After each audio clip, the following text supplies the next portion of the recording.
right, so welcome to this video. Again, Billy Scott here, excited to share some of these tips with you all that helped me in a major way. Starting about 4 years ago, my finances were upside down. Credit was horrible, over 6 figures in debt, a lot of other challenges, and it was tips like this that started accelerating my credit building process as well as other areas of my finances. So I figured that these tips might be just as helpful for you as well. But let's get right into it. So out of these, we're going to go over the 5 myths about credit. There's probably more, but these are 5 of the biggest ones.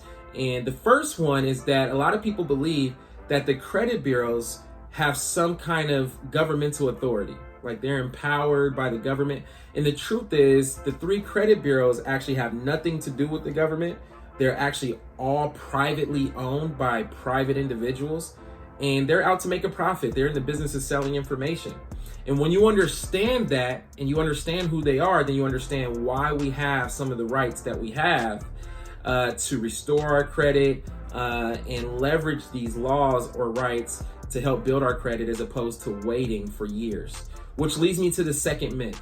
The second myth that a lot of people have is that you have to wait 7 years for derogatory items to come off of your credit report. And that's just not true. The way that the 7-year rule works, that's for automatic removals, meaning if you have a derogatory item that has had no activity on that account for 7 years or more, then it has to be removed automatically after 7 years or 10 years for some bankruptcies. That's automatic, but that does not mean you're required for that item to remain there for 7 years, which leads me to myth number 3.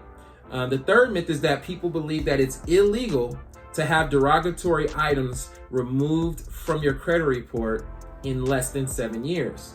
That's not true either. So 50 years ago, literally in 1970, Congress passed an act called the Fair Credit Reporting Act, or FCRA.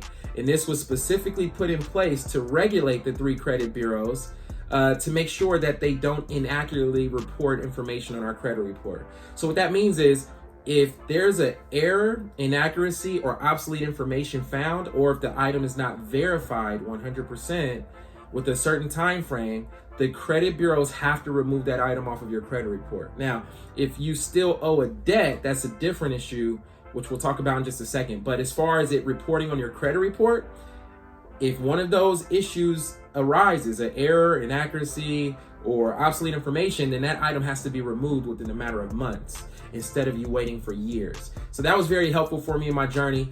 Now let's talk about myth number 4. Myth number 4 is a lot of people believe that just paying off a past due debt automatically removes it from your credit report. And that's not true either. Remember, the rule is 7 years from the last activity.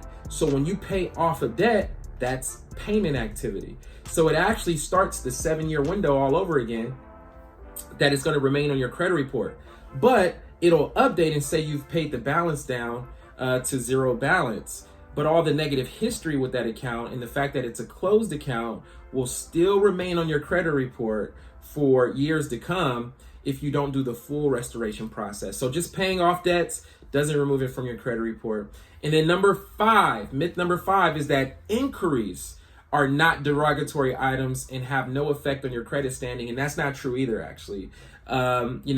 Maybe 1 or 2 inquiries is not that big of a deal, but any more than that starts to tell a story of its own. It actually could look like you're desperate to get credit from the creditors. And so having those inquiries low or even getting them removed in the credit restoration process is also very helpful as well. And so hopefully these tips help enlighten you of your rights so you understand the ramifications and leverage that you have to go out and build your credit or restore your credit.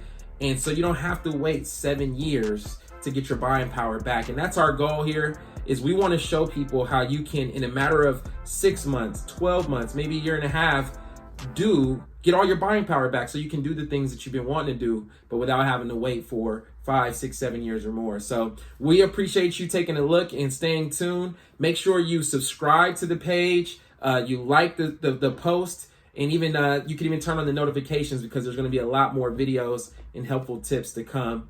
Stay tuned, and we'll see you guys over the top.